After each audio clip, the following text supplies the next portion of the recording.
Want to get your ex back? Today, I'm going to share with you a Voodoo Come to Me spell. Hello, my beautiful friends. Thanks again for joining me today. If we're meeting for the first time, I'm Tanya.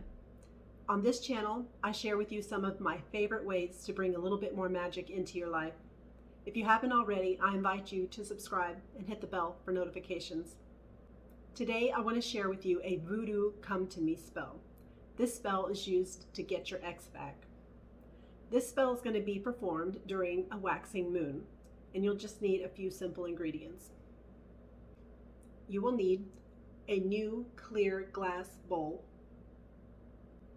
You will need water from a living stream.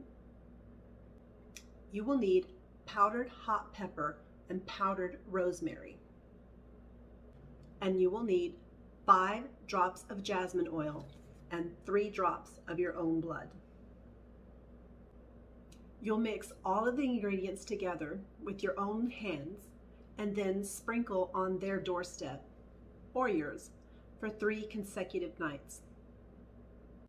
It's that simple. Let me know how it works out for you. Don't forget to subscribe and hit the bell for notifications. And remember, the hardest part is getting started.